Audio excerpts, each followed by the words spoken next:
Hello everyone, welcome to study guide. আজকের ক্লাসে তোমাদের সবাইকে স্বাগত জানাই। আশা করি তোমরা প্রত্যেকেই ভালো আছো, প্রত্যেকে সুন্দর করে পড়াশোনা করছো। আমি জিওগ্রাফির আজকে শেষ ক্লাস করব। অ্যাকচুয়ালি জিওগ্রাফি নয়, ইন্ডিয়ান জিওগ্রাফির শেষ ক্লাস। আগামীকাল থেকে আমরা ওয়েস্ট বেঙ্গল জিওগ্রাফিটা ধরবো, ওটার পরে পরেই আমরা হিস্ট্রি জিওগ্রাফিতে চলে যাব, হিস্ট্রি পলিটিতে চলে যাব। তো আমাদের লক্ষ্য ওয়েস্ট বেঙ্গল পুলিশ অথবা কলকাতা পুলিশের এসআই অথবা কনস্টেবল, তার সঙ্গে সঙ্গে গ্রুপ সি অ্যান্ড ডি। যারা যারা ক্লাসটা করছো তারা আমাকে অবশ্যই জানাবে তোমাদের মতামত, কেমন লাগছে ক্লাসগুলোর ইম্পর্টেন্সই কতটা তোমাদের কাছে বা তোমাদের প্রিপারেশনে কতটা হেল্প করছে আমাকে অবশ্যই কমেন্ট করে প্রত্যেকে জানিও।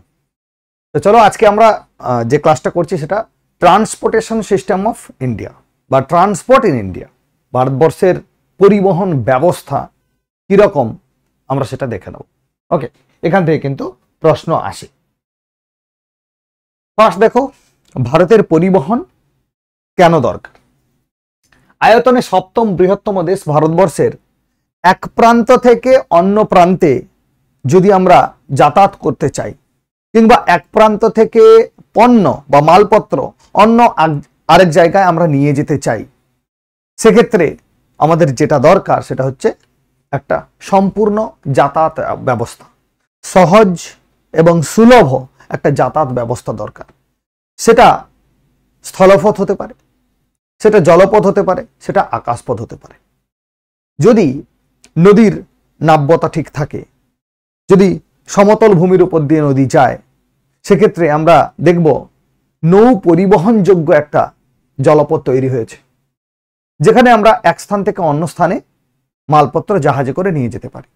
ঠিক একইভাবে স্থলপথে আমরা সড়ক পথের মাধ্যমে, সেটা হতে পারে জাতীয় সড়ক, হতে পারে রাজ্য সড়ক, হতে পারে গ্রামীণ সড়ক বা জেলা সড়ক, তার মধ্য দিয়ে আমরা কি করছি, এক জায়গা থেকে অন্য জায়গায় মালপত্র নিয়ে যাচ্ছে।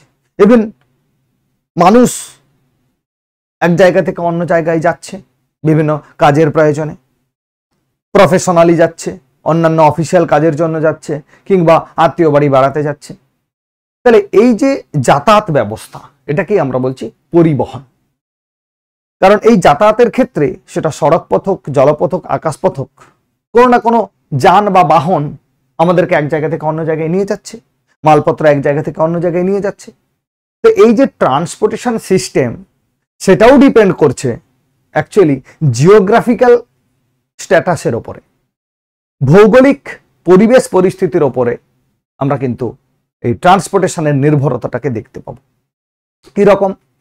যদি আমরা স্থলপথের কথা ভাবি, পাহাড়ি রাস্তা যদি হয়, পাহাড়ি এলাকা যদি হয়, বা মালভূমি এলাকা যদি হয়, সেখানে একরকম যাতায়াত ব্যবস্থা আমরা দেখতে পাবো, উঁচু নিচু সড়ক পথ দেখতে পাবো, টানেল দেখতে পাবো, তাই না? সুড়ঙ্গর মধ্য দিয়ে ট্রেন চলাচল দেখতে পাবো বা সড়ক পথ দেখতে পাবো। আবার যদি সমতল ভূমি হয়, তখন সেখানে দেখবো ফ্ল্যাট রাস্তা রয়েছে। আবার যদি জলপথ থাকে, কোনো দুটো রাজ্যের মধ্যে ইন্টারলিঙ্কড কানেক্টেড জলপথ রয়েছে, এবং বিস্তীর্ণ জলপথ যেটা রয়েছে বা নদীর প্রবাহ পথ যেটা রয়েছে, সেখানে দেখা যাচ্ছে সমতল ভূমি, নদীটা সমতল ভূমিতে বয়ে বয়ে গেছে। সেক্ষেত্রে আমরা দেখব সেখানে নৌকা, জাহাজ এগুলো চালানো সম্ভব। কিন্তু ওই নদী যদি পাহাড়ি এলাকায় থাকে, সেখানে তো কখনো উঁচু, কখনো নিচু, আরো নিচু, আবার উঁচু, আবার নিচু, এরকম ঢেউ খেলানো পরিবেশ পরিস্থিতি। তাহলে সেখানে কিন্তু জাহাজ বা নৌকো চালানো সম্ভব নয়। তাহলে জিওগ্রাফিক্যাল সেন্সে বা জিওগ্রাফিক্যাল স্ট্যাটাসের উপরে ট্রান্সপোর্ট ডিপেন্ড করছে। তাই আমরা এই পোর্শনটা জিওগ্রাফিতে পড়ছি। কেমন? তাহলে পরিবহনের ধরন কি কি হয়? একটা হয় স্থলপথ, যেখানে আমরা রেলপথের কথা জানবো, সড়ক পথের কথা জানবো, আর পাইপ লাইনের কথা জানবো। পাইপ লাইনের মধ্য দিয়ে কি করি আমরা খনিজ পদার্থ, ক্রুড অয়েল বা পরিশোধিত তেল আমরা এক জায়গা থেকে অন্য জায়গায় নিয়ে যাই। সেগুলো কখনো সড়ক পথেও নিয়ে যাওয়া হচ্ছে, ট্যাঙ্কারে করে, বড় বড় ট্যাঙ্কারে করে নিয়ে যাওয়া হচ্ছে তেল, নতুবা একটা জায়গা থেকে আরেক জায়গায় আমরা পাইপ লাইনের মাধ্যমে তাকে পৌঁছে দিচ্ছি। তাহলে এই যে রেলপথ, সড়ক পথ, পাইপলাইন, এগুলো বেসিক্যালি পণ্য পরিবহন সিস্টেমের সঙ্গে যুক্ত। আবার রেলপথে মানুষ এক জায়গা থেকে অন্য জায়গায় যাচ্ছে, সড়ক পথেও মানুষ এক জায়গা থেকে অন্য জায়গায় যাচ্ছে, কিন্তু পাইপলাইনে করে তো আর মানুষ এক জায়গা থেকে অন্য জায়গায় নিশ্চয়ই যাবে না, হ্যাঁ কিনা? তাহলে পাইপলাইনের মধ্য দিয়ে কি হচ্ছে, এই যে ক্রুড অয়েল কিংবা পরিশোধিত তেল, এগুলোকে একটা জায়গা থেকে অন্য জায়গায় নিয়ে যাওয়া হচ্ছে। কেমন? তাহলে এই জায়গাটা আমাদেরকে জানতে হবে। জলপথে কি? অন্তর্দেশীয় জলপথ, যেটা ভারতবর্ষের, যদি আমরা পুরো দেশের কথা ভাবি, তাহলে সেখানে দেখব যেই নৌ পরিবহনযোগ্য যে নদী পথ, তার মধ্য দিয়েও কিন্তু ব্যবসা বাণিজ্য করা হচ্ছে, আন্তঃরাজ্য ব্যবসা বাণিজ্য করা হচ্ছে, এক জায়গা থেকে প্রোডাক্ট অন্য জায়গায় পৌঁছে দেওয়া হচ্ছে। বিমান পথ, আবার সামুদ্রিক জলপথ রয়েছে, সমুদ্রের মাধ্যমে আমরা কি এক্সপোর্ট করি। আমরা জানি আমাদের ভারতবর্ষ উপদ্বীপীয়, তাই না? ভারতবর্ষকে বলা হয় উপদ্বীপ, তার কারণ ভারতবর্ষের 3 দিক জল দ্বারা বেষ্টিত। এক হচ্ছে পূর্ব দিক, দক্ষিণ দিক আর পশ্চিম দিক। পশ্চিম দিকে রয়েছে অ্যারাবিয়ান সি বা আরব সাগর, দক্ষিণ দিকে রয়েছে ভারত মহাসাগর, আর পূর্ব দিকে রয়েছে আমাদের বঙ্গোপসাগর। জলবিস্তীর্ণ জলভাগ রয়েছে। তাহলে এই জলভাগকে যখন আমরা ব্যবহার করছি আমাদের পণ্য পরিবহনের জন্য, তাকে বলা হচ্ছে সামুদ্রিক জলপথ। বেসিক্যালি সামুদ্রিক জলপথ আমরা ব্যবহার করছি এক্সপোর্ট বা ইম্পোর্টের ক্ষেত্রে, এটা হচ্ছে বহির্বাণিজ্যের ক্ষেত্রে, বাইরের দেশের সঙ্গে বাণিজ্যের ক্ষেত্রে আমরা এটা ব্যবহার করছি। আবার আকাশপথও আমরা ব্যবহার করি। বিমানপথ জাতীয় এবং আন্তর্জাতিক। বিমানপথ কি হিসেবে ব্যবহার করা হচ্ছে? জাতীয় মানে দেশের মধ্যে একটা জায়গায় থেকে আরেকটা জায়গায় আমরা যাচ্ছি, দেশের মধ্যে একটা জায়গা থেকে আরেকটা জায়গায় মালপত্র পাঠাচ্ছি, তার জন্য আমরা জাতীয়। আবার আন্তর্জাতিক যখন হচ্ছে, তখনও আমাদের দেশ থেকে অন্য দেশে পণ্য পরিবহন হতে পারে, কিংবা আমাদের দেশ থেকে মানুষজন অন্য দেশে যাচ্ছে, অন্য দেশ থেকে মানুষজন আমাদের দেশে আসছে, আকাশপথে আসছে, বিমানে করে আসছে, এরোপ্লেনে করে আসছে, হেলিকপ্টারে করে এক জায়গা থেকে অন্য জায়গায় যাওয়া হচ্ছে। নেতা মন্ত্রীরা বেসিক্যালি তাই ব্যবহার করে হেলিকপ্টারকে, যে এক জায়গা থেকে অন্য জায়গায় যাওয়ার জন্য। তাহলে এই যে 3টে পথ, আমাদের তো 3টে মাধ্যম, একটা স্থল মাধ্যম, একটা জল মাধ্যম, আর এটা হচ্ছে আকাশপথ বা শূন্য মাধ্যম। এই 3টে জায়গাতেই আমরা কি করব? ট্রান্সপোর্টেশন সিস্টেমটাকে স্ট্রং করব, বিস্তার করব, উন্নতি করব। কেন? তাতে পরে আমাদের পরিবহন ব্যবস্থাটা খুব সুন্দর হবে। এক জায়গার সঙ্গে আরেক জায়গায় যদি লিঙ্কটা খুব ভালো থাকে, পরিবহন সিস্টেমটা যদি খুব ভালো থাকে, তাহলে ইকোনমিক্সে কিন্তু বা অর্থনীতিতে কিন্তু একটা বিরাট বড় প্রভাব ফেলবে। যে জায়গার যোগাযোগ ব্যবস্থা উন্নত নয়, সে জায়গা অতটা ইকোনমিক্যালি ডেভেলপ হতে পারবে না। আবার দেখো, বড় বড় বন্দর গড়ে উঠেছে, বড় বড় শিল্প শহর গড়ে উঠেছে, বড় বড় শিল্পাঞ্চল গড়ে উঠেছে। সেখানেও যদি আমরা কেন গড়ে উঠেছে তার কারণ খুঁজতে যাই, আমরা পরিষ্কারভাবে দেখতে পাবো একটা সুন্দর যোগাযোগ ব্যবস্থা রয়েছে। আমরা পশ্চিমবঙ্গের কথা যদি ভাবি, তোমরা হলদিয়া শিল্পাঞ্চলের কথা জানবে। হলদিয়া শিল্পাঞ্চল, হুগলি শিল্পাঞ্চল, এইসব শিল্পাঞ্চলগুলোর সঙ্গে অন্যান্য এলাকার রেল যোগাযোগ, সড়ক যোগাযোগ দারুণ দারুণ রয়েছে। এবার আকাশ যোগাযোগের কথা ভাবলে আমরা কলকাতা কেন্দ্রিক ভাববো। এখান থেকে আকাশ পথে যোগাযোগ ব্যবস্থা খুব সুন্দর। বোঝা গেল বিষয়টা? পরিবহন। এইবার আমরা ফ্যাকচুয়াল ডাটা দিয়ে মনে রাখার চেষ্টা করবো, যেগুলো আমাদের পরীক্ষাতে আসে। ভারতীয় রেলপথ, আমরা কি বললাম? পরিবহনের একটা বড় মাধ্যম হচ্ছে রেলপথ, রেল যোগাযোগ ব্যবস্থা। এটা হতে পারে পণ্য পরিবহনের জন্য, গুডস ক্যারিয়ার, আবার হতে পারে মানুষকে এক জায়গা থেকে অন্য জায়গায় নিয়ে যাও, পরিবহন কর। রেলপথের মোট দৈর্ঘ্য অনুসারে রেলপথ কতটা দৈর্ঘ্য, সেই অনুসারে ভারত, টাইপিং মিস্টেক, ভারত এশিয়ার মধ্যে প্রথম। এশিয়ার মধ্যে রেল যোগাযোগ ব্যবস্থাতে ভারতবর্ষ প্রথম। কারণ আমরা জানি ইংরেজদের হাত ধরে 19 শতকের মধ্য অর্ধে আমরা কি দেখব? ভারতবর্ষে রেল যোগাযোগ ব্যবস্থা শুরু হয়। সেখান থেকে শুরু করে আজ এশিয়ার মধ্যে ভারতবর্ষ রেল যোগাযোগে প্রথম স্থান অধিকার করে। অর্থাৎ ভারতবর্ষের বিভিন্ন রাজ্যের মধ্যে যে কমিউনিকেশন সিস্টেম, বিভিন্ন রাজ্যের মধ্যে যে যোগসূত্রতা, সেটা খানিকটা রেলপথ কি করছে, অবদান রেখেছে, প্রভাব বিস্তার করেছে। রেলপথের কারণেই ভারতবর্ষের বিভিন্ন রাজ্যের সঙ্গে, বিভিন্ন বন্দরগুলোর সঙ্গে, বিভিন্ন শিল্পাঞ্চলের সঙ্গে একটা সুন্দর যোগাযোগ ব্যবস্থা গড়ে উঠেছে। এই রেলের যে নেটওয়ার্ক, সেই বিচারে ভারতবর্ষ এশিয়ার মধ্যে প্রথম। বোঝা গেল বিষয়টা? পৃথিবীতে তৃতীয়, এশিয়ার মধ্যে প্রথম। যদি সারা পৃথিবীর কথা ভাবি সেক্ষেত্রে হবে কত? তৃতীয়। ভারতের প্রথম রেলপথ স্থাপিত হয় মুম্বাই থেকে থানের মধ্যে, এটা আমাদের জানা দরকার। 1853 সালে, এই 1853 সালে প্রথম মুম্বাই থেকে থানে পর্যন্ত প্রথম ট্রেন পরিচালনা করা হয়েছিল। বোঝা গেল? দ্বিতীয় রেল যাত্রা হয়েছিল হাওড়া ও পান্ডুয়ার মধ্যে। কলকাতাতে তোমরা জানো হাওড়া স্টেশন, কলকাতাতে ঠিক নয়, হাওড়া জেলাতে অবস্থিত হাওড়া স্টেশন। 1854 সাল হাওড়া ও পান্ডুয়ার মধ্যে, হাওড়া ও পান্ডুয়ার মধ্যে 1854 সাল প্রথম বিদ্যুৎ চালিত ট্রেন, সেটা হচ্ছে ডেকান কুইন। দক্ষিণ ভারতে প্রথম বিদ্যুৎ চালিত ট্রেনের ব্যবস্থা করা হয়েছিল, যার নাম হচ্ছে ডেকান কুইন।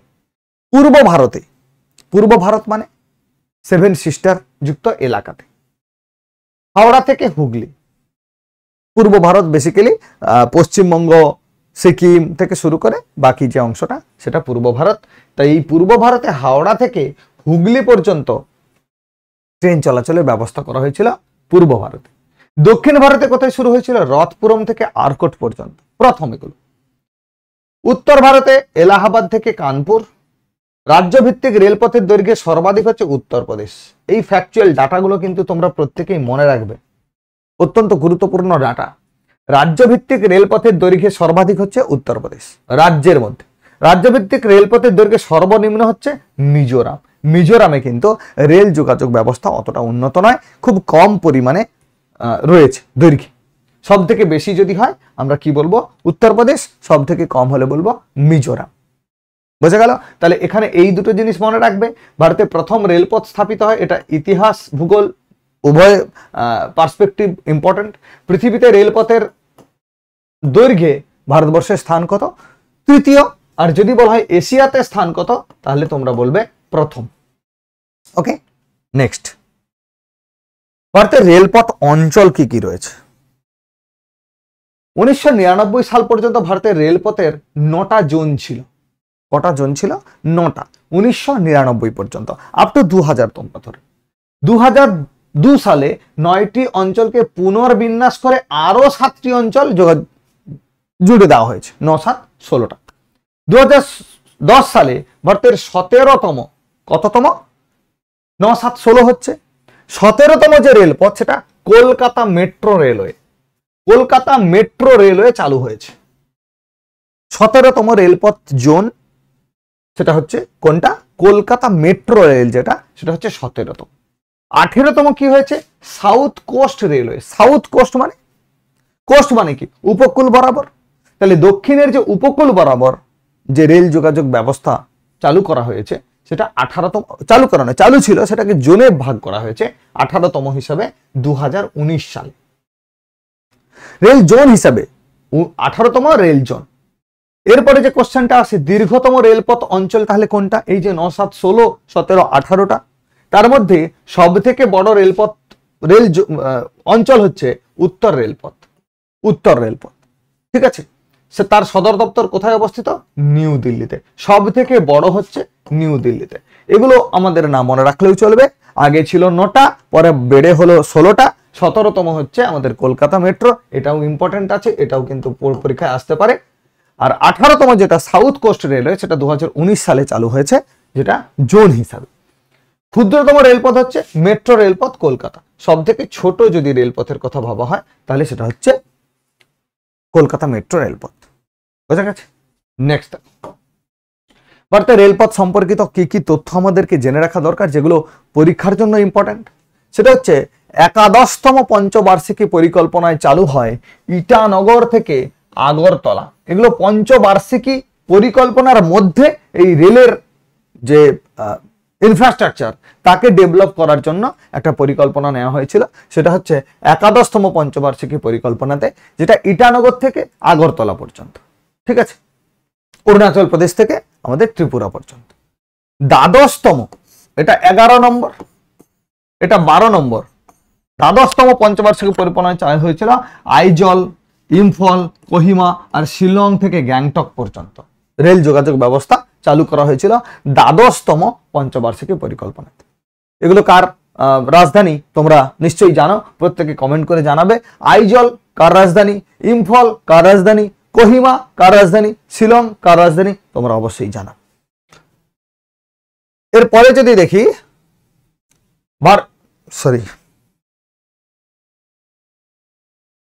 ভারতের প্রথম সম্পূর্ণ মহিলাদের দ্বারা পরিচালিত রেল স্টেশন, সম্পূর্ণ মহিলারাই পরিচালনা করে একটা রেল স্টেশন, সেই রকম রেল স্টেশনের নাম কি? গান্ধীনগর। ভেবো না এটা গুজরাটে অবস্থিত, গুজরাটের গান্ধীনগর নয়, এটা হচ্ছে রাজস্থানের গান্ধীনগর।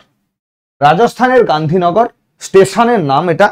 এখানে কিন্তু সবাই মেয়েরাই তারা কি করছে, টিকিট কাটা থেকে শুরু করে, যাত্রী পরিষেবা থেকে শুরু করে, রক্ষণাবেক্ষণ থেকে শুরু করে, কাজকর্ম প্রত্যেকটা জিনিসই মেয়েরাই করছে।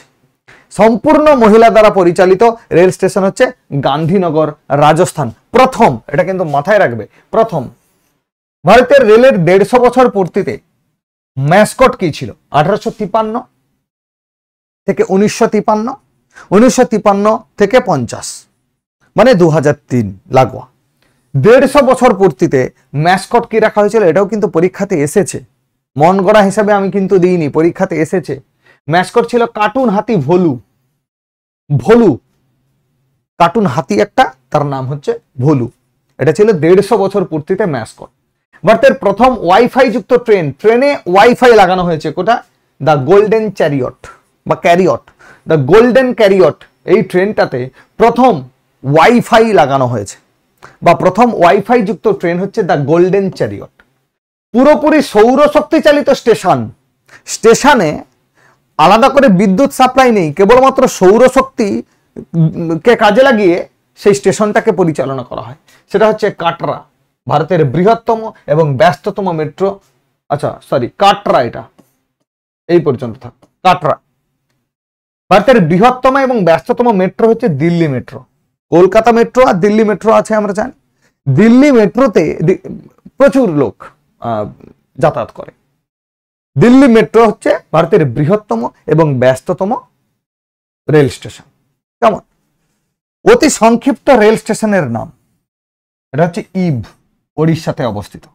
দীর্ঘতম রেল স্টেশন, দেখো ভালো করে এটা কিন্তু মাথায় রাখবে, দীর্ঘতম rail station, not platform, this is rail station. কি? শ্রী ভেঙ্কটা নরসিংহা রাজু ভারিপেটা, দক্ষিণ ভারতের একটা স্টেশন, যেটা সব থেকে বড় স্টেশন। কি?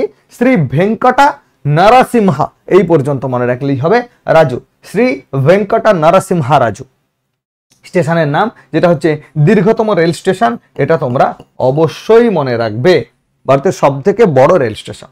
দীর্ঘতম যাত্রাপথ, অর্থাৎ কোন রেলপথের দৈর্ঘ্যে, মানে আমি বলতে চাইছি এটাই, যে একটা জায়গা থেকে রেল স্টার্ট হচ্ছে, ট্রেন স্টার্ট হচ্ছে, সেখানে তুমি ট্রেনে উঠলে একদম শেষ কোন জায়গায় যাচ্ছে। সব থেকে দীর্ঘ যদি রেল যাত্রাপথ হয় সেটা হচ্ছে কন্যাকুমারী থেকে ডিব্রুগড়, একদম তামিলনাড়ু দক্ষিণতম বিন্দু মেনল্যান্ডের, সেখান থেকে তুমি ট্রেনে উঠলে যাচ্ছে কোথায়?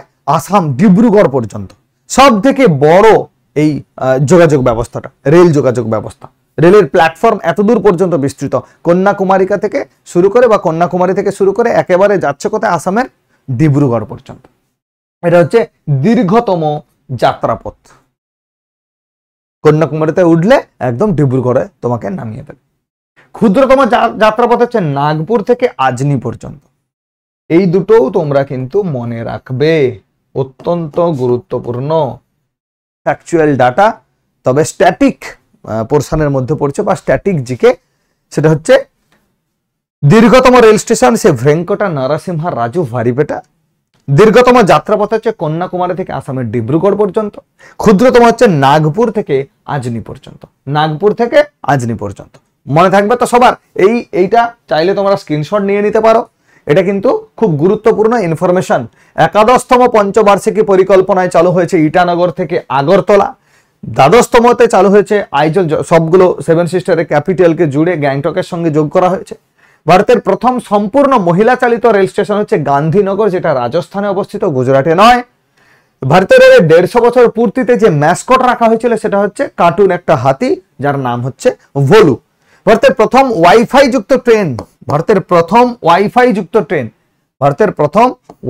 যুক্ত ট্রেন, সেটা হচ্ছে আমাদের দ্য গোল্ডেন চ্যারিয়ট। কি? The golden chariot. মনে থাকবে সবার? সবাই একটু দরকার হয় ভিডিওটাকে পজ করে সুন্দরভাবে দেখো, বা রিভিশন করো, বা আবার ব্যাকওয়ার্ড করে দেখো। এই জায়গাগুলো কিন্তু ইম্পর্টেন্ট, মনে রাখতে হবে আমাদের। নেক্সট দেখো, ভারতের রেলপথ সম্পর্কে আর কি কি তথ্য আছে। ভারতের সব থেকে দ্রুতগামী ট্রেন তোমরা প্রত্যেকেই নাম শুনেছ, সেটা হচ্ছে বন্দে ভারত। প্রথম বন্দে ভারত চালু হয়েছে কোথায়? এটাও কিন্তু কোশ্চেন আসতে পারে, অত্যন্ত গুরুত্বপূর্ণ। দিল্লি থেকে বারাণসী, দিল্লি থেকে উত্তরপ্রদেশের বারাণসী পর্যন্ত প্রথম বন্দে ভারত চালু হয়েছে। দীর্ঘতম প্ল্যাটফর্ম কোনটা? দেখো, আগেরটা কিন্তু আমরা স্টেশন বললাম, দীর্ঘতম স্টেশন শ্রী ভেঙ্কটা নরসিংহ রাজু হরিপেটা। এখন দীর্ঘতম প্ল্যাটফর্ম কোনটা পড়ছে? কর্ণাটকের হুবলি, কর্ণাটকের হুবলি। তার আগে ছিল কিন্তু উত্তরপ্রদেশের গোরক্ষপুর, হ্যাঁ কিনা? তোমরা অনেকেই জানতে উত্তরপ্রদেশের গোরক্ষপুর, কিন্তু বর্তমানে চেঞ্জ হয়ে গেছে, সেটা হচ্ছে কর্ণাটকের হুবলি। এই হুবলি প্ল্যাটফর্মটা হচ্ছে সব থেকে বড়। পৃথিবীর দ্বিতীয় উচ্চতম স্টেশন, যখন আমরা বেড়াতে যাই, দার্জিলিং বেড়াতে গেলে এই স্টেশনের উপর দিয়ে ট্রেন যাবেই যাবে, বা তোমরা এমনি গাড়ি নিয়ে যদি যাও তাহলে দেখবে এই স্টেশনের পাশ দিয়ে তোমাদেরকে নিয়ে যাবে। দ্যাট ইজ ঘুম স্টেশন। ঘুম স্টেশন, এই ঘুম স্টেশন হচ্ছে পৃথিবীর দ্বিতীয় উচ্চতম রেল স্টেশন। পৃথিবীর দ্বিতীয় উচ্চতম রেল স্টেশন কোথায় অবস্থিত? ভারতবর্ষের পশ্চিমবঙ্গ অঙ্গরাজ্যের দার্জিলিং জেলায় অবস্থিত ঘুম স্টেশন। মহিলার নামে স্টেশন, সেটা হচ্ছে বেলানগর, বেলানগর। দীর্ঘতম রেলওয়ে ব্রিজ, রেলওয়ে ব্রিজ, রেলের যে যাত্রাপথ যখন নদীর উপর দিয়ে যাচ্ছে সেটাকে ব্রিজ তৈরি করা হচ্ছে, তার উপর দিয়ে ট্রেন যাচ্ছে। তাহলে এইরকম ব্রিজ গুলোকে নিয়ে যদি আমরা কল্পনা করি, বা রেল ব্রিজ গুলোকে নিয়ে যদি আমরা একটা ডায়াগনোসিস করি, তার মধ্যে সব থেকে বড় রেল ব্রিজ কোনটা? বড় রেল ব্রিজ হচ্ছে বগিবিল ব্রিজ, ডিব্রুগড় থেকে ধেমাজি পর্যন্ত, ডিব্রুগড় থেকে ধেমাজি পর্যন্ত। এটাই হচ্ছে সব থেকে বড় বা দীর্ঘতম রেলওয়ে ব্রিজ। দীর্ঘতম টানেল, ওই যে বললাম পার্বত্য অঞ্চলে পরিবহনের ক্ষেত্রে আমাদেরকে কিন্তু পাহাড় কেটে তার মধ্যে থেকে সুড়ঙ্গ করতে হয়। এই যে পাহাড় কেটে সুড়ঙ্গ করা হচ্ছে, এই পাহাড় কেটে সুড়ঙ্গ করাকেই বলা হচ্ছে টানেল।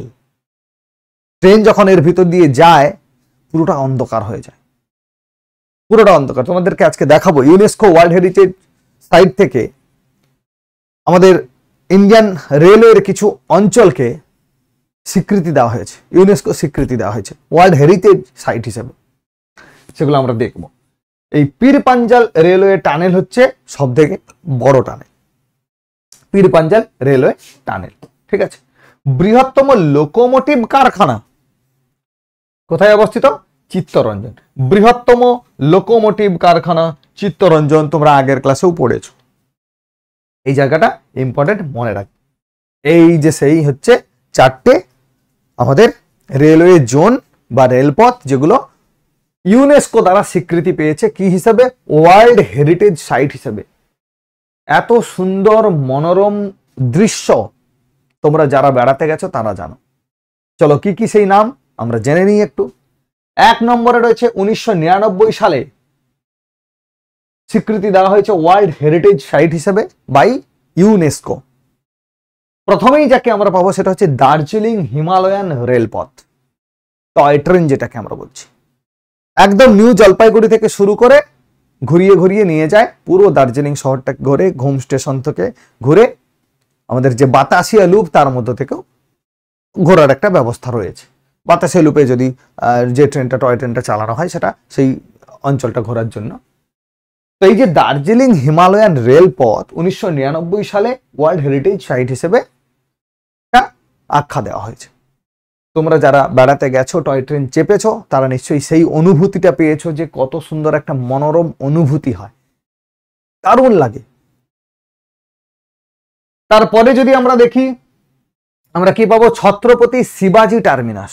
ছত্রপতি শিবাজি, যিনি মারাঠা সাম্রাজ্যের প্রতিষ্ঠাতা, এই ছত্রপতি শিবাজি টার্মিনাস 2004 সালে ছত্রপতি শিবাজি টার্মিনাস, অ্যাকচুয়ালি একটু ছবিটা উল্টে গেছে। ছত্রপতি শিবাজি টার্মিনাস হচ্ছে এইটা, ছত্রপতি শিবাজি টার্মিনাস। এই যে ছবিটা দেখতে পাচ্ছ, এই ছবিটা হচ্ছে ছত্রপতি শিবাজি টার্মিনাস। নীলগিরি মাউন্টেন রেলপথ, এই হচ্ছে নীলগিরি মাউন্টেন রেলপথ। সেটা কত সালে? 2005 সালে কিন্তু আমাদের স্বীকৃতি পেয়েছে। ওকে, 2005 সালে ইউনেস্কো দ্বারা ওয়ার্ল্ড হেরিটেজ সাইট হিসেবে স্বীকৃতি পেয়েছে।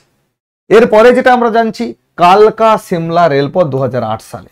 এইটা হচ্ছে কালকা সিমলা রেলপথ, যেটা হচ্ছে আমরা হরিয়ানার কালকা স্টেশন থেকে এই ট্রেনটা ছাড়ে। এই ট্রেনটা কেবলমাত্র পর্যটকদের ঘোরার জন্য। আর যে রাস্তা দিয়ে যায়, সেটা যদি কেউ শীতকালে তোমরা গিয়ে থাকো বা তোমরা ইউটিউবে সার্চ করে দেখবে যে কালকা সিমলা রেলমার্গ আর রেলপথ, কিছু ভিডিও আছে একদম লাইভ, মানে লাইভ বলতে ডিরেক্ট ভিডিও করা হয়েছে রেল ট্রেনে যাওয়ার সময়।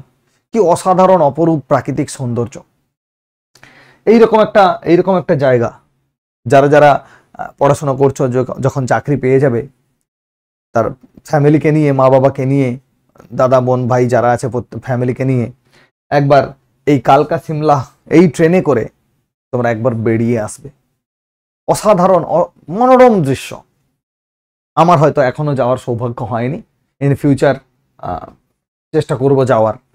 তো এইরকম 4টে জায়গা যাকে ইউনেস্কো দ্বারা স্বীকৃতি দেওয়া হয়েছে কি হিসেবে? World heritage site. ইউনেস্কো যাকে তাকে ওয়ার্ল্ড হেরিটেজ সাইট হিসেবে কিন্তু স্বীকৃতি দেয় না।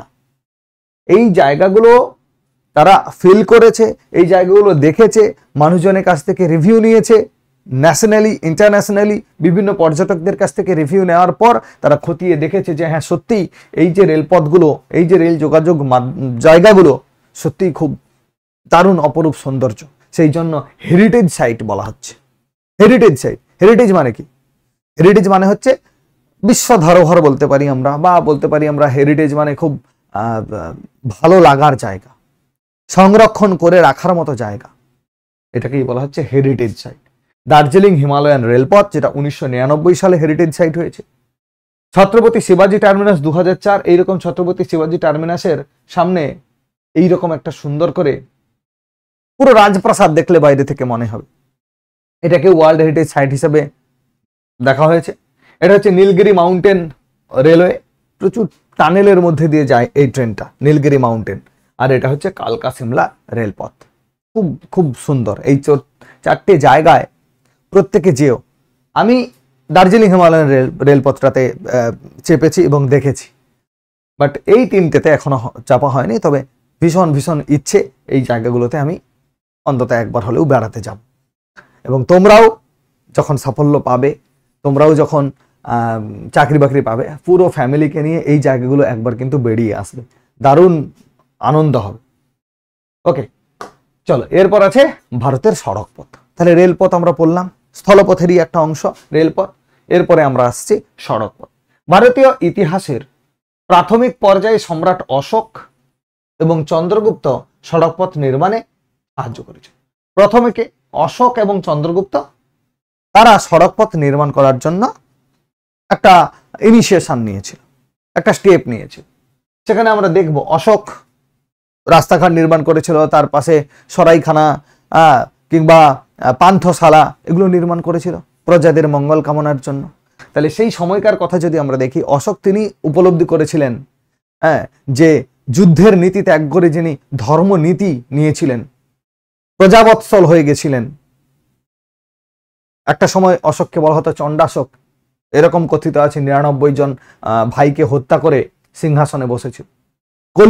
কলিঙ্গ জয় করেছিল। কলিঙ্গ জয় করতে গিয়ে এত রক্তারক্তি, এত হানাহানি দেখে তার মনের পরিবর্তন হয়েছিল। তিনি বলেছিলেন যে না, আর যুদ্ধ নয়, শান্তি চাই। ধর্মনীতি নিয়েছিলেন তিনি। ওকে, বৌদ্ধ ধর্ম তিনি গ্রহণ করেছিলেন। এই অশোক চন্দ্রগুপ্ত এরই প্রথম সড়ক নির্মাণের জন্য ব্যবস্থা গ্রহণ করেছিল। শের শাহর কথা আমরা পড়ব। শের শাহ মুঘল সম্রাট, আফগান সম্রাট। অ্যাকচুয়ালি মুঘল সম্রাট তিনি নন। মুঘল সম্রাটের যে ক্রোনোলজি আমরা যদি দেখি, বাবর, হুমায়ুন, আকবর, জাহাঙ্গীর, শের শাহ, শাহজাহান আর হচ্ছে ঔরঙ্গজেব। তাহলে শের শাহ কোথায়? না, হুমায়ুনকে পরাস্ত করে 5 বছরের জন্য শের শাহ কি করেছিল? ভারতবর্ষের রাজা হয়েছিল, মুঘল সম্রাট হয়েছিল। যদিও বা তিনি মুঘল নন, আফগান ছিলেন, বিহারের বাসিন্দা। তিনি কি করেছিলেন? ওই হুমায়ুনকে হটিয়ে দিয়ে 1540 থেকে 1545 পর্যন্ত তিনি কি করেছিলেন? ভারতবর্ষের শাসন ক্ষমতা নিজের মধ্যে নিয়েছিলেন। আর যখনই শাসন ক্ষমতা তিনি নেন, অর্থাৎ শাসক হন, সম্রাট হন, তিনি প্রথমেই কি করেছিলেন? এই সড়ক ব্যবস্থার উপর জোর দিয়েছিলেন। তার নির্মিত যে সড়ক তাকে আমরা বলছি গ্র্যান্ড ট্রাঙ্ক রোড। তাহলে যদি প্রশ্ন পড়ে গ্র্যান্ড ট্রাঙ্ক রোড কে নির্মাণ করেছে, তোমরা উত্তর করবে শের শাহ। ঠিক আছে। পেশোয়ার থেকে কলকাতা পর্যন্ত, পেশোয়ার পাকিস্তানে অবস্থিত, কলকাতা পর্যন্ত পুরো অঞ্চলটা এই সড়ক পথ দিয়ে নির্মিত। এই সড়ক পথেই এই সব অঞ্চলগুলো যাওয়া যায়। বর্তমানে এটি শের শাহ সুরি মার্গ নামে পরিচিত। শের শাহ সুরি মার্গ বলা হচ্ছে এই রাস্তাকে। মোট সড়ক পথের দৈর্ঘ্যে ভারতের স্থান, এগুলো সব প্রিন্টিং মিস্টেক হয়েছে কেন জানি না, তাড়াহুড়ো করে করতে গিয়ে হয়তো মিস হয়েছে। ভারতের স্থান হচ্ছে দ্বিতীয়। মোট সড়ক পথের দৈর্ঘ্য, সড়ক পথের দৈর্ঘ্য যদি ভাবি তাহলে সেখানে দেখবো দ্বিতীয়। রেলপথের ক্ষেত্রে আমরা কি দেখেছিলাম? এশিয়ার মধ্যে প্রথম আর বিশ্বের মধ্যে তৃতীয় দেখেছিলাম। এখানে সড়ক পথের ক্ষেত্রে দেখব দ্বিতীয়। সড়ক পথের ঘনত্ব বেশি, সড়ক পথের ঘনত্ব বেশি হচ্ছে গোয়াতে। গোয়াতে সড়ক পথের ঘনত্বটা অনেক বেশি। সড়ক পথের শ্রেণী করলে আমরা কি দেখব? জাতীয় সড়ক পথ। জাতীয় সড়ক পথ মানে একটা রাজ্য থেকে অন্য রাজ্যে যাওয়া যায় যে সড়ক পথের মাধ্যমে। রাজ্য সড়ক পথ একটা রাজ্যের মধ্যে বিভিন্ন জায়গায় হাইওয়ে হিসেবে চলে। জেলা সড়ক একটা জেলার মধ্যে যে রাস্তাগুলো বেসিক্যালি প্রমিনেন্ট, সেগুলোকে বলা হয় জেলা সড়ক। আর গ্রামের রাস্তা প্রধানমন্ত্রী গ্রাম সড়ক যোজনার মধ্য দিয়ে বানানো হয়েছে বেশিরভাগ অটল বিহারী বাজপেয়ীর সময়, সেটাকে আমরা বলবো গ্রামীণ সড়ক। একে একে সেগুলো পড়ে নি। এনএইচএআই অ্যাক্ট 1988, 1988 খ্রিস্টাব্দে এরকম একটা অ্যাক্ট ছিল যেটাকে বলা হয় national highway authority of India. National highway authority of India অর্থাৎ জাতীয় যে হাইওয়েগুলো আছে, জাতীয় যে সড়ক পথগুলো আছে, তার রক্ষণাবেক্ষণ, তার তদবির করা, তদারকি করা, সেটা কার উপর ডিপেন্ড করবে বা কে সেটাকে পরিচালনা করবে? National highway authority of India. 1988 সালে পাস হয়। এটা হচ্ছে সড়ক আইন। 1988 সালে কার্যকর হয় 1989 সালে, অর্থাৎ 1989 সালে এ কিন্তু কাজ করা শুরু করে। রাজ্যভিত্তিক জাতীয় সড়কের পরিমাণে সর্বনিম্ন চণ্ডীগড়। রাজ্যভিত্তিক জাতীয় সড়কের পরিমাণে সর্বনিম্ন হচ্ছে চণ্ডীগড়, যদিও চণ্ডীগড় রাজ্য নয়, এটা একটা কেন্দ্রশাসিত প্রদেশ। রাজ্যভিত্তিক জাতীয় সড়কের পরিমাণে সর্বশ্রেষ্ঠ হচ্ছে মহারাষ্ট্র। মহারাষ্ট্রে সব থেকে জাতীয় সড়কের পরিমাণ বেশি। ভারতের দীর্ঘতম জাতীয় সড়ক NH-44 11টা রাজ্যের উপর দিয়ে গেছে। কোথা থেকে জানো? একদম জম্মু কাশ্মীর থেকে শুরু করে কন্যাকুমারী পর্যন্ত। জম্মু কাশ্মীর থেকে কন্যাকুমারী পর্যন্ত ন্যাশনাল হাইওয়ে 44। আমরা দেখব বর্তমানে কিছু নামের পরিবর্তন এসেছে, সেগুলোতে যাচ্ছি না, পুরনো হিসেবেই আমরা দেখব, কারণ পুরনো ডাটা অনুযায়ী পড়বে। ন্যাশনাল হাইওয়ে 44 44 নম্বর জাতীয় সড়ক। এটা হচ্ছে জম্মু কাশ্মীর থেকে কন্যাকুমারী পর্যন্ত প্রায় 11টা রাজ্যের উপর দিয়ে গেছে এই সড়ক পথ। ভারতের উত্তরতম সড়ক পথ NH-1। সব থেকে উত্তরে যদি আমরা দেখি, অর্থাৎ লাদাখ দেখব, সেখানে সব থেকে উত্তরতম যদি সড়ক পথ বলা হয়, তোমরা উত্তর করবে NH-1। পূর্ব পশ্চিম করিডোর NH-27 27 নম্বর জাতীয় সড়ক, যেটা হচ্ছে পুরো আসাম থেকে শুরু করে গুজরাট পর্যন্ত, সেটাকে বলা হয় পূর্ব পশ্চিম করিডোর। ভারতের অন্যতম ব্যস্ত জাতীয় সড়ক হচ্ছে NH-19 19 নম্বর ন্যাশনাল হাইওয়ে বা 19 নম্বর জাতীয় সড়ক হচ্ছে সব থেকে ব্যস্ত। ক্ষুদ্রতম জাতীয় সড়ক NH-327B। NH-327B হচ্ছে সব থেকে ছোট্ট দৈর্ঘ্যে সব থেকে ছোট জাতীয় সড়ক। এগুলো মনে রাখবে, এখান থেকে কিন্তু ফ্যাকচুয়াল ডাটা কোশ্চেন আসতে পারে।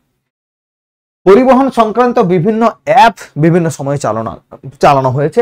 তাদের মধ্যে যেগুলো উল্লেখযোগ্য সেগুলো হচ্ছে প্রথম অ্যাপ বাহন অ্যাপ। বাহন অ্যাপের মাধ্যমে কি করা হয়?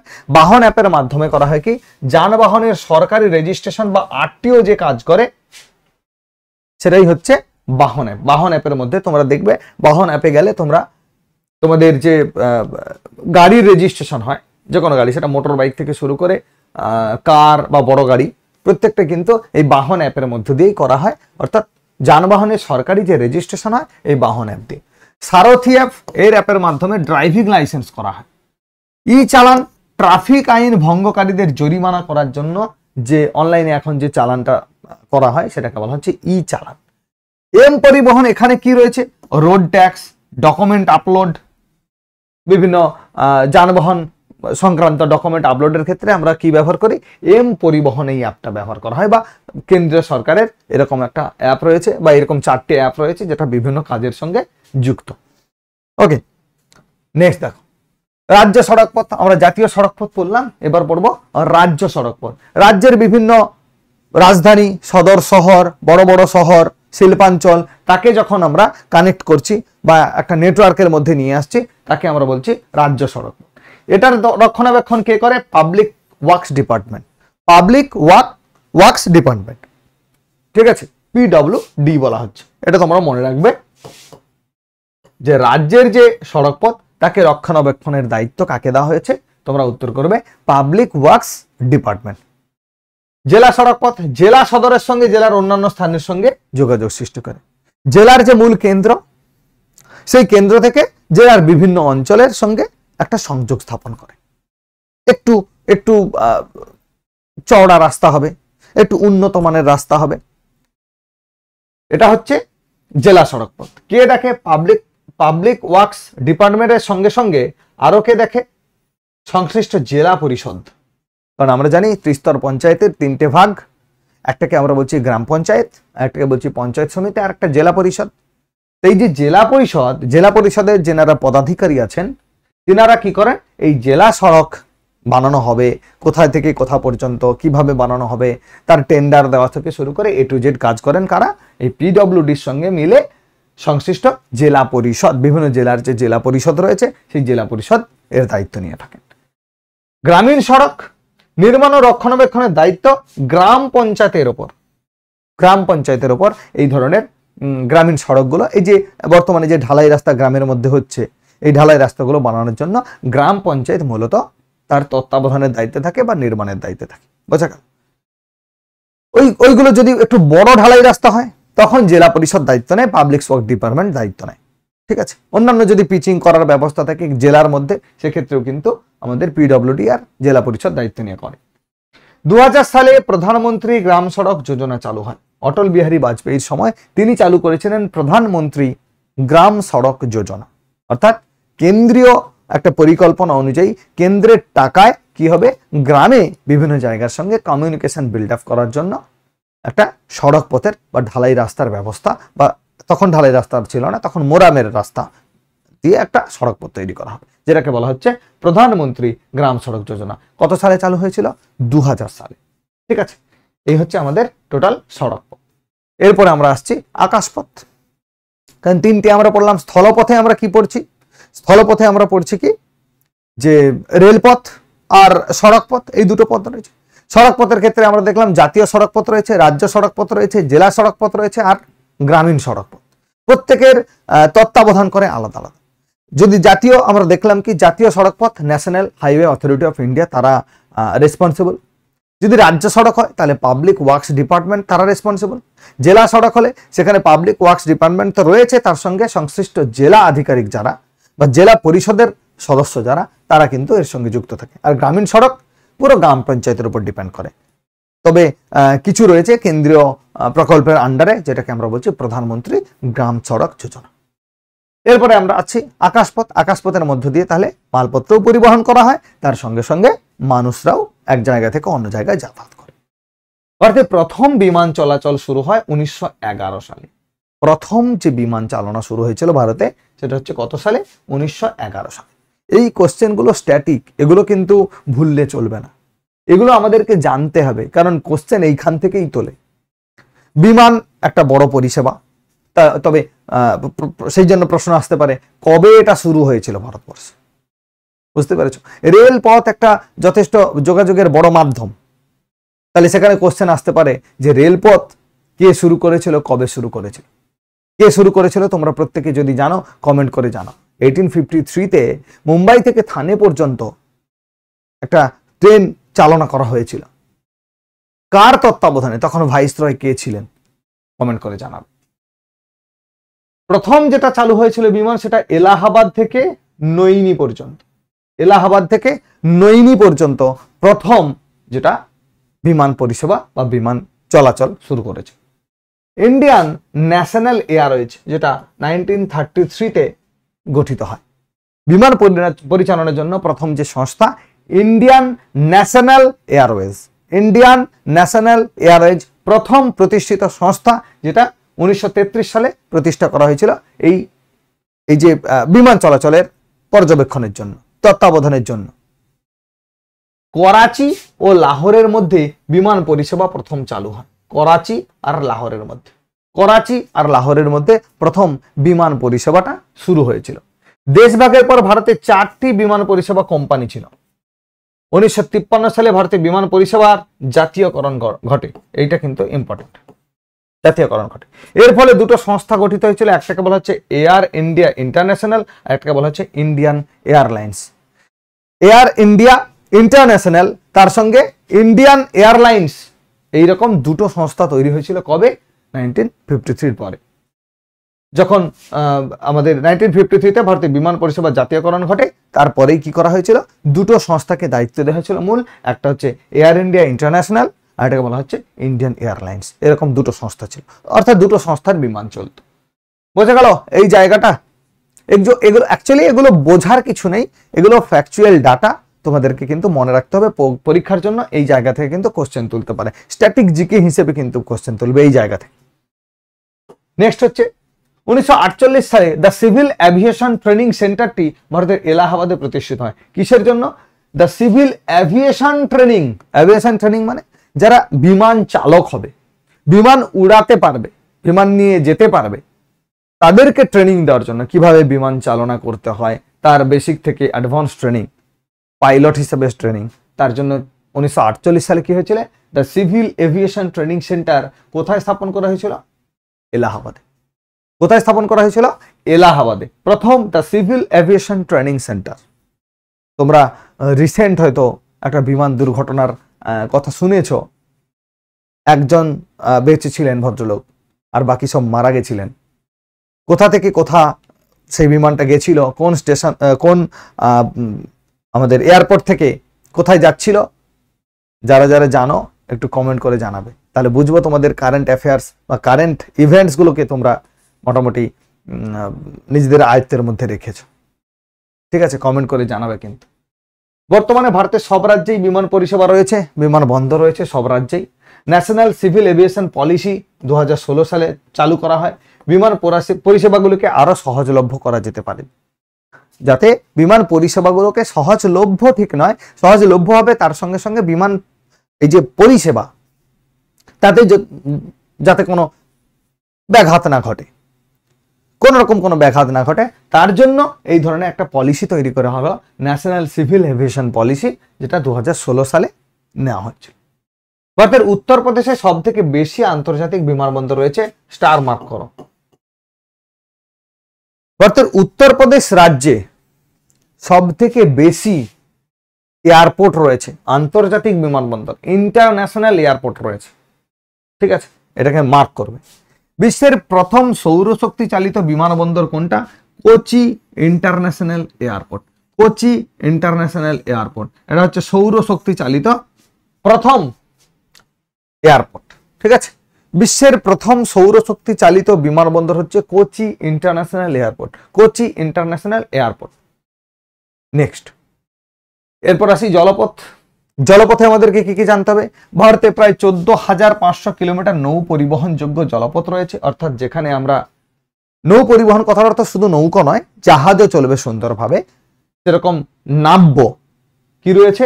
14,500 কিলোমিটার নৌ পরিবহনযোগ্য জলপথ রয়েছে। যন্ত্রচালিত জলযান জলাচলের উপযুক্ত নদীপথ কত? 3700, যেখানে যন্ত্রচালিত জলযান চলতে পারে। 1967 সালে ভারতে কেন্দ্রীয় অন্তর্দেশীয় জল পরিবহন নিগম স্থাপিত হয়, মনে রাখবে, যার সদর দপ্তর কোথায় ছিল? কলকাতা। 1967 সালে ভারতে কেন্দ্রীয় অন্তর্দেশীয় জল পরিবহন, অন্তর্দেশীয় কেবলমাত্র দেশের মধ্যে, এটা কিন্তু মনে রাখবে, স্টার মার্ক দিয়ে দাও। এর সদর দপ্তর অবস্থিত আমাদের কলকাতাতে। কোথায় অবস্থিত? আমাদের কলকাতাতে। ন্যাশনাল ওয়াটারওয়েজ অ্যাক্ট 2016 সাল প্রতিষ্ঠা হয়েছে এই সময়, বা নেওয়া হয়েছে এই সময়। ন্যাশনাল ওয়াটারওয়েজ অ্যাক্ট নিয়ে আসা হয়েছে 2016 সাল। গঙ্গা, ভাগীরথী, হুগলি, গঙ্গা, ভাগীরথী, হুগলি তিনটেই কিন্তু গঙ্গা নদী, তাই না? তিনটেই গঙ্গা নদী। বিহার থেকে যখন ভারতবর্ষে ঢুকছে মুর্শিদাবাদ হয়ে, তখন এর নাম ভাগীরথী হয়ে গেছে। ভাগীরথী তখন থেকে যখন কলকাতা হয়ে ঢুকছে, তখন এরই নাম হয়ে গেছে হুগলি। মোহনার কাছে এসে হুগলি হয়ে গেছে। তাই এই যে গঙ্গা, তার আগে গঙ্গা, মুর্শিদাবাদ থেকে ভাগীরথী, তারপরে হুগলি, এই তিনটে অঞ্চল বা তিনটে অংশ নদীর, এই পুরোটাই নৌ পরিবহনযোগ্য, সুন্দরভাবে নৌ পরিবহনযোগ্য। ভারতের দীর্ঘতম জলপথ, তাহলে এটা নিশ্চয়ই স্টার মার্ক করবে। ভারতের দীর্ঘতম জলপথ হচ্ছে গঙ্গা, ভাগীরথী, হুগলি, এই অংশটা। কত কিলোমিটার? প্রায় 1620 কিলোমিটার এখানে কিন্তু জলযান চলে, মনে রাখবে, এটা খুবই ইম্পর্টেন্ট। নেক্সট দেখো, এরপরে যেটা আছে পরিবহনের মাধ্যম, শুধু মানুষ পরিবহন, পণ্য পরিবহন হলে তো হবে না, একটা জায়গা থেকে আরেকটা জায়গায় চিঠি পরিবহন হতে হবে। চিঠিও কি হয়? পরিবহন, একটা পরিবহনের মাধ্যম। আমরা এক জায়গা থেকে অন্য জায়গায় ইনফরমেশন পাঠাচ্ছি, সেটাই হচ্ছে ডাকঘর পরিষেবা। বর্তমানে সেই ডাকঘর পরিষেবার ছাড়া এখন আমরা কি, এখন সোশ্যাল মিডিয়া ব্যবহার করছি বা ইলেকট্রনিক মিডিয়া ব্যবহার করছি। এক জায়গা থেকে অন্য জায়গায় মেল করে দিচ্ছি আমরা, ইমেল সিস্টেম চলে এসছে। আগে তো ইমেল সিস্টেম ছিল না, আগে এক জায়গা থেকে ইনফরমেশন আরেক জায়গায় নিয়ে যাওয়া হতো, তাই না? পোস্ট অফিসের মধ্য দিয়ে। এই ডাকঘরের ইংরেজি হচ্ছে পোস্ট অফিস। ডাক সেবক যিনি, তিনি এক জায়গা থেকে অন্য জায়গায়, পিয়ন যিনি এক জায়গা থেকে অন্য জায়গায় কি করতেন? এই চিঠিগুলো পৌঁছে দিতেন। তাহলে এটাও তো একটা পরিবহন। সেই ডাকঘর পরিষেবা প্রথম চালু হয়েছিল কবে? 1764 সালে। পোস্টাল সিস্টেম চালু হয়েছিল 1837 সালে। পোস্টাল স্ট্যাম্প চালু হয়েছিল 1852 সালে। পরপর দেখো এসছে। পোস্টাল ডিপার্টমেন্ট চালু হয়েছিল 1854 সালে। এই ডাকঘরের ক্ষেত্রে স্লোগান কি? ডাক সেবা, জনসেবা, স্ট্যাটিক পোর্শন। মনে রাখবে, সালগুলো মনে যদি না রাখতে পারো, প্রথম সালটা মনে রাখো, 1764 সালে ভারতবর্ষে প্রথম ডাকঘর চালু হয়। স্লোগান কি ডাকঘরের বা থিম কি? ডাক সেবা, জনসেবা। পিনকোড চালু হয়েছিল 1972 সালে। পশ্চিমবঙ্গে প্রথম ডিজিট 7। আমাদের দেখবে 72, 71, এইরকম 70 পিনকোড চালু হচ্ছে 7 দিয়ে। প্রত্যেকটা রাজ্যের একটা যে ফার্স্ট ডিজিট, সেটাই হচ্ছে কোন রাজ্যের ইউনিক পিনকোডের নিজস্বতা।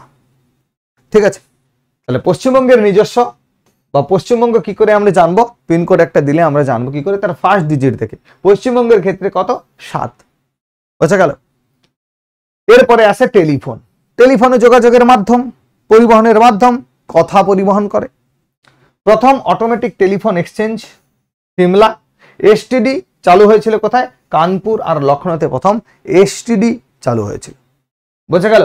এই হচ্ছে আমাদের টোটাল ইনফরমেশন। এরপরে যেটা আছে আমাদের খবর আদান প্রদান করে, সেটা হচ্ছে খবরের কাগজ। ভারতের প্রথম পত্রিকা তোমরা জানো, বেঙ্গল গ্যাজেট। হিকির যিনি সম্পাদনা করতেন, জেমস অগাস্টাস হিকি, সেই জন্য বলা হয় হিকির বেঙ্গল গ্যাজেট। পুরনো ওই সময়কার এখনো চলছে, সেটা হচ্ছে মুম্বাই সমাচার। এটাও কিন্তু স্ট্যাটিক পোর্শন, এটাও স্ট্যাটিক, এগুলো মনে রাখবে। টেলিভিশন প্রথম চালু হয় কোথায়? প্রথম দিল্লিতে। মনে রাখবে, রেডিও আকাশবাণী 1972 সালে সঙ্গীত ও বিনোদনের জন্য চালু করা হয়। প্রথম আকাশবাণী 1972 সালে চালু করা হয়েছে। রেডিওতে বাণিজ্যিক সম্প্রচার শুরু হয় 1967 সালে। এটা মনে নাও রাখতে পারো, বাট 1972 সালে আকাশবাণী চালু হয়েছে, এটা মনে রাখবে। আর হচ্ছে ভারতের প্রথম পত্রিকা বেঙ্গল গ্যাজেট, এটা মনে রাখবে। আর টেলিভিশন চালু হয়েছে প্রথম দিল্লিতে, এটা মনে রাখবে। বুঝে গেল? আজকের ক্লাসে হয়তো বা বোঝার বিশেষ কিছু নেই, কিছু ফ্যাকচুয়াল ডাটা, সেগুলো তোমাদেরকে মনে রাখতে হবে। ভিডিওটা তোমরা রিভাইজ করে করে দেখবে বা পজ করে করে দেখবে এবং খাতায় তুলে নেবে এবং সেটাকেই বারবার করে পড়বে, দেখবে তোমাদের মনে হয়ে যাবে। এবং যখন তোমরা এটা পড়ার পর যখন কোশ্চেন পাবে হাতে, অপশানগুলো দেখলে কিন্তু তোমার মনে হয়ে যাবে। সো টেনশন করার দরকার নেই। এই চ্যাপ্টার, পরিবহন চ্যাপ্টারটা একটু ফ্যাকচুয়াল, একটু ডাটা বেসিস, তাই একটু হয়তো বুঝতে অসুবিধে হলেও হতে পারে, বুঝতে ঠিক নয় মানে মনে রাখতে অসুবিধা হলেও হতে পারে। তাই বারবার যদি তোমরা রিভিশন করো সেক্ষেত্রে অনেকটাই মনে রাখা সম্ভব হবে। আবার যখন অপশান দেখবে, অপশান দেখলে একদম সুন্দরভাবে চোখ বন্ধ করে দিয়ে আসতে পারবে। এইটুকু নিজের উপর ভরসা রেখো, নিজের উপর বিশ্বাস রেখো, নিশ্চিতভাবে করে দিয়ে আসতে পারবে। ওকে, তো আজকে পরিবহনটা শেষ করলাম আমরা, ইন্ডিয়ান জিওগ্রাফি শেষ আজকে। নেক্সট ডেতে আমরা ওয়েস্ট বেঙ্গল জিওগ্রাফি শুরু করব। তোমরা প্রত্যেকেই ভালো করে পড়াশোনা চালিয়ে যাও। ওকে, টাটা।